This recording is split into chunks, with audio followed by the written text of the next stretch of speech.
Olá, ouvintes, eu sou Oscar Van Riel, está no ar o podcast O que é Destaque na Unicruz. Curta, comente, compartilhe e aproveite, vai lá no nosso canal no YouTube e se inscreva para não perder nada das nossas produções. É verdade, Oscar. Eu sou Luciane Dal Sotto e hoje vamos conversar com a professora Viviane Deutschler sobre o mercado da área de estética e cosmética. O Brasil é uma potência mundial nesse mercado estético. Segundo algumas pesquisas, apontam que essa área cresceu 567% desde 2014, tendo um aumento de profissionais também na área, né, e faturando cerca de 34,2 bilhões no ano de 2019. Conta um pouquinho pra gente, professora, a senhora que trabalha nessa área, né, que atua, como é que está se dando esse crescimento? Como é que isso vem acontecendo? Eu entrei no curso de estética aqui na instituição em 2011, né? Então aí 10 anos, e a gente vê um crescimento mesmo tanto do curso quanto do mercado, né, da estética, dos profissionais.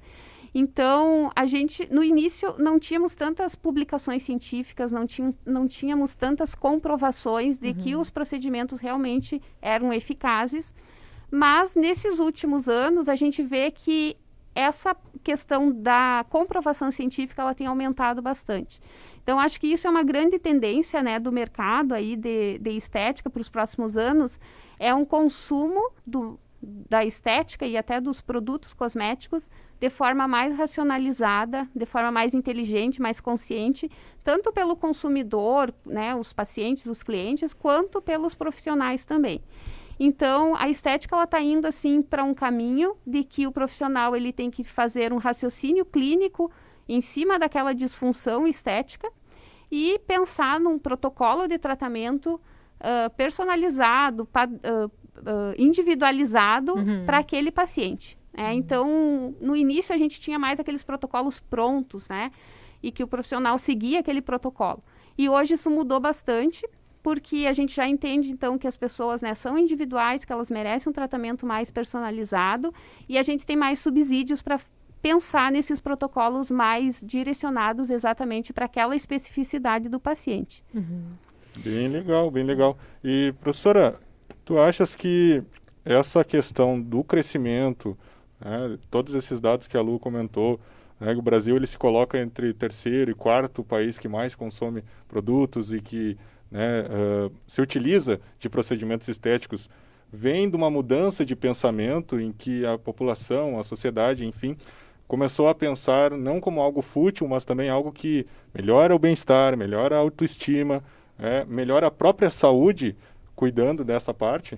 Exatamente, eu acredito que sim, porque a gente pensa em qualidade de vida também, né? Não é aquela coisa fútil mesmo, e exatamente por essas comprovações que a gente tem tido nos últimos anos. No início, quando eu entrei na estética, a gente quase não tinha artigos científicos em algumas áreas. E hoje a gente já tem mais publicações que nos dão aí o embasamento para conseguir pensar em alguns tratamentos mais eficazes. Então, realmente, as pessoas não pensam só naquela questão estética mesmo, mas numa questão de qualidade de vida, de melhora de autoestima. A gente sabe que muitas disfunções estéticas, elas causam em algumas pessoas problemas psicológicos, emocionais, né? Então, a melhora daquela disfunção, uma acne, uma mancha na pele, né? Ela vai proporcionar uma melhora na qualidade de vida, na autoestima, né? A pessoa consegue viver melhor, se relacionar melhor socialmente, inclusive, com a melhora daquela disfunção. E conta pra gente, professora Viviane, quais são as principais tendências, né? A gente que, principalmente as mulheres que acompanham muito o mercado da estética, né? Não podemos dizer principalmente as mulheres, porque os homens também já estão acompanhando bastante. Tem crescido, né? O mercado da eu ia dizer, não é só mulher. Conta pra gente quais são as principais tendências, né, que estão aparecendo aí no mercado referente aos tratamentos estéticos. Uma das tendências, né, inclusive com a pandemia, no início se pensou que a estética ia ficar prejudicada devido à pandemia, né, houve realmente esse prejuízo em todos os setores, mas a gente vê, pelo que eu converso com alunas, egressas e alguns profissionais, de que a estética não parou. Então, a busca pelos procedimentos até, de certa forma, aumentou para alguns profissionais. Então, possivelmente pela aquela questão do relaxamento, o estresse que as pessoas estão vivendo, né? Técnicas de spa, de relaxamento, tem aumentado bastante. As grandes tendências eu vejo como o microagulhamento, é uma das tendências aí atuais, que tem crescido muito, né? E os profissionais têm se especializado mais também nessa área do microagulhamento, e a gente sabe que tem um resultado, né, eficaz. A questão da estética masculina, né, do público masculino, cada vez mais estão buscando. A gente tem, inclusive, áreas cosméticas bem direcionadas para esse público. E também estética íntima, está muito em evidência, né, a estética íntima. Tem crescido aí os cursos ofertados nessa área, e alguns profissionais já estão optando por trabalhar, então, com esses procedimentos. Então, eu vejo essas tendências aí. E, como o Oscar falou, né, a questão de cosméticos, se a gente for pensar, a média do brasileiro é usar 8 cosméticos por dia. Tá? Porque, inclusive, o creme dental, alto, ele né? é considerado um cosmético. Dentro da legislação, eles entram na mesma categoria. Então, se a gente for pensar, depois cada um de vocês aí fique pensando quantos cosméticos O pessoal vocês que tá usam nos por assistindo dia. também pode, Mas, em média, né, o brasileiro usa fazer esse 8 exercício. cosméticos por dia. O menos vaidoso, vamos dizer assim, usa em torno de 8 cosméticos Esse é o básico. por dia. É o básico. Então, quem é mais vaidoso, né, vai usar mais. Olha A aí. Luciane já está contando ali É, quantos dá- cosméticos ela Acho que usa. não todos 8 aí. Que dado interessante. É mais ou menos, porque se tu contar desde que tu acorda até o horário que vai Aham. dormir, quantos cosméticos você usa? Porque o filtro solar é cosmético, a maquiagem é cosmético, Sim. o fio dental é cosmético, né? Aham. Então a gente usa muitos cosméticos. Então, o mercado cresceu muito nos últimos anos, né? E não só cresceu, como também a gente observa uma especialização maior em algumas áreas, né, de cosméticos, por exemplo, aquele cosmético multifuncional. Claro que a gente pensa ali nos 8 cosméticos ao dia, mas a gente tem que pensar também no consumidor do século XXI, que é aquele consumidor super acelerado, né, trabalha o dia todo e ele não tem tempo de ficar passando um creminho, um produto para cada coisinha. Então, os cosméticos multifuncionais é uma grande tendência na área cosmética. É aquele cosmético que ele vai ter mais de uma função. Sim. Por exemplo, a maquiagem, ela já vem com o filtro solar, ela já hidrata, ela já tem o antioxidante ali, previne o envelhecimento e tem mais de um benefício. Então, essas são as grandes tendências aí que a gente vê, né, na área estética. Há algo que eu vejo, assim, que é a queda da desmistificação, né? Da Exatamente. vaidade masculina, né? Com esse É. crescimento do Aquele uso preconceito do creme, que o homem, isso. né, até as fragrâncias, elas mudaram muito, então elas têm sido mais atrativas também para o público Sim. masculino, né? E algo que eu estava pesquisando aqui, estava vendo rapidinho enquanto você falava, professora, que é uma questão que eu vejo também como uma tendência também, é a questão da diversidade, né? A questão, por exemplo, vou dar um exemplo aqui, das mulheres negras, nos homens negros que usam Black Power, né? Então se passou a olhar também para esse público, né? E se produzir... O mercado ficou bem mais específico, né? Específico pra Começou a se determinados especializar públicos, né? exatamente para esses públicos, né? Então, a gente já vê aí cosméticos para todos os gostos, né? Para todo tipo de pele, para todo tipo de cabelo, né? Público infantil, a gente vê cosmético esmalte de unha, por exemplo, que não é tóxico para criança, né? Produtos que Exato. são destinados ao público infantil, para uma pessoa mais idosa. Então, em diferentes fases da vida, diferentes tipos de pele, de cabelo, né? Sim. E a tendência é cada vez crescer mais, né? Porque há essa demanda, há essa procura por esse público, então a indústria ela vai tentar sempre suprir essas demandas. E uma coisa que também é bacana da gente falar é que os produtos veganos vêm crescendo muito nessa Veganos área e também. Essa diversidade, orgânicos, né? Vai é. se crescendo. Os fitocosméticos, né, que tem pessoas, que não necessariamente eles vão ser orgânicos ou veganos, mas tem pessoas que já preferem aquele produto que tem aquela cara mais natural, né? sim. Isso também é uma tendência. O produto vegano e orgânico também tem empresas que são especializadas nessas áreas aí. E algo que eu estava pensando aqui, professora, nessa questão do crescimento do mercado estético durante a pandemia, não tem também influência com a entrada de profissionais nas redes sociais, nas mídias sociais também, divulgando, popularizando essas questões? Que aumentou bastante, Também né? aumentou bastante, né? A forma como as pessoas encontraram de divulgar os seus trabalhos, né? Então, realmente, nas redes sociais a gente encontra conteúdos, claro que são duvidosos, mas a gente encontra muito conteúdo bom de profissionais, né, que são aí dedicados, O que eu digo é especializados. de profissionais mesmo, né? Mas a gente, né, que tu pode confiar naquelas informações que os profissionais estão trazendo. Eu sigo alguns perfis de grupos de pesquisa de universidades e que desenvolvem produtos cosméticos, né, especializados aí e que trazem informações, então, que são, né, verdadeiras aí, que não são Importantes. que são importantes, né, para esse mercado. Então a gente pode seguir também alguns profissionais. Eu acho que isso aumenta o conhecimento, a informação, mas logicamente a gente tem que ter aquele cuidado, tem que ter aquele olhar, né, para aquelas informações que elas não são tão confiáveis. Sim, tem que saber a fonte disso. Saber bem a fonte, exatamente. Conhecer o profissional que está divulgando, né? Sim. E outra coisa que é bacana a gente falar é que a Universidade de Cruz Alta está sempre também ligada, né, nesse mundo, né, do mercado de trabalho, essa atuação dos profissionais. E pensando nisso, né, a universidade está com as inscrições abertas para mais uma edição da especialização de Estética Integral. Fala um pouquinho para a gente, professora, das inscrições, se tem já uma previsão de começo das aulas.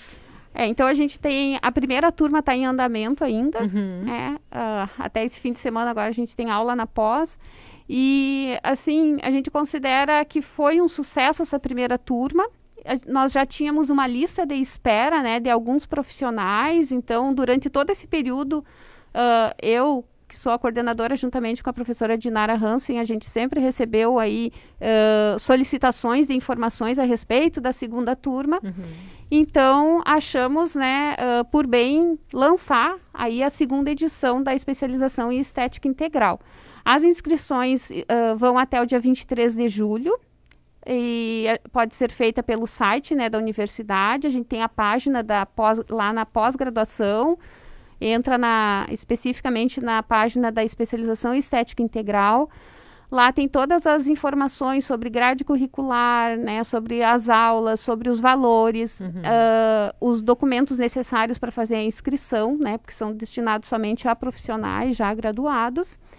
E a previsão do início das aulas da segunda turma é para agosto já de 2021. Nós vamos estar aí com a primeira e a segunda edição em andamento. Juntas. Certo. E professora, fala pra gente também, até para o pessoal entender em casa, qual que é o objetivo dessa pós, o que é trabalhado na pós?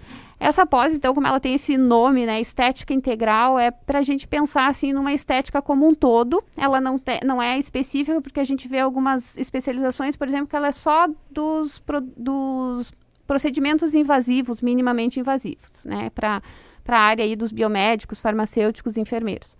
E nós pensamos numa pós interdisciplinar, né, multiprofissional, para somar conhecimentos de várias áreas. E ela é integral porque cada módulo, então, ele é pensado como um todo. Nós temos o módulo básico, que é o primeiro. Depois nós temos o módulo de corporal, então o aluno ele vai ter uma visão geral de todas as disfunções corporais com os procedimentos, né, o raciocínio clínico em cima da parte corporal. Depois facial e capilar, né, a parte de tricologia, de tratamento, então, de couro cabeludo e cabelo. Módulo opcional de TCC, né, que não são todos os alunos que desejam fazer o TCC, então agora o MEC traz essa proposta, não é mais obrigatório o TCC para os cursos de especialização. E ainda para os profissionais que têm essa habilitação nos seus conselhos, tem um módulo optativo também, que é dos minimamente invasivos. Esse módulo aí é destinado, então, a farmacêuticos, biomédicos e enfermeiros, que são os que têm habilitação até o momento. Tá? E são destinados, além desses profissionais, aos esteticistas, fisioterapeutas, né, e também agora a inclusão do bacharel em biologia, que é uma novidade, então a gente incluiu também, né, os biólogos aí na especialização. E essa especialização, ela mescla teoria e prática, né, professora? Teoria e prática. A gente tem uma carga horária bastante elevada de práticas, né, tem alguns créditos aí que são à distância, né? E as aulas teóricas também, elas são presenciais e são, né, associadas aí à prática. Então, em cada módulo, o aluno vê a parte teórica das disfunções, já pensa nos protocolos, nos atendimentos, né? E a última aula sempre, a última disciplina de cada módulo é chamada de prática clínica, onde o aluno ele vai praticar mesmo, ele coloca a mão na massa. Sim, que é bem importante. Que é o mais atrativo, né, da pós, é o que o pessoal mais está gostando. Sim. Chama a atenção do Chama pessoal, atenção. né? E, professora, qual que é o tempo para a conclusão dessa especialização? Tem descontos? Tem, né? Qual que é as formas aí para o pessoal entrar? A gente tem, para alunos egressos da instituição, 15% de desconto, né? Tem alguns programas também específicos para funcionários e professores da universidade, né? Que é o ProBim, é um plano aí da universidade que tem um desconto. E ela tem duração de 1 ano. As aulas é uma vez por mês, né? Um fim de semana por mês. Acontecem sexta à noite, sábado o dia todo e domingo o dia todo. Mas é uma vez ao mês só. Então daí o pessoal pode se programar e se organizar, né, para fazer a especialização. Qual que é o tempo total? O tempo total é 1 ano. 1 ano. 1 ano. Tá certo, então, professora Viviane, a gente queria agradecer a sua participação aqui no nosso podcast, o que é destaque na Unicruz, né, com as informações desse mercado da estética e da cosmética e também da especialização. Obrigado por vir aqui conversar conosco. Bem Eu que interessante as colocações da prof. Eu vou, né, até anotar ali, fazer a contagem de quantos cosméticos eu uso. Eu também. Né? Garanto que vocês nunca tinham pensado. Se eu não em estiver quantos usando no cosméticos. mínimo 8, vou ter que aumentar. Então tá, Eu que pessoal agradeço. que está nos acompanhando, obrigado, professor, obrigado, pessoal que está nos acompanhando. Terminamos aqui o nosso podcast, né? Estamos trabalhando uma nova roupagem para ele, videocast, né? Um novo formato, o que é destaque na Unicruz. Vamos manter trazendo as notícias da Universidade de Cruz Alta. Você pode acessar mais notícias, mais informações no site da Unicruz, unicruz.edu.br, e também as nossas redes sociais. Voltamos em breve com mais assuntos interessantes, mais assuntos importantes para a comunidade, para toda a comunidade, como o de hoje, e também com os demais destaques da universidade. É isso aí, Oscar. Então, a gente se vê por aí. Tchau, tchau. Tchau.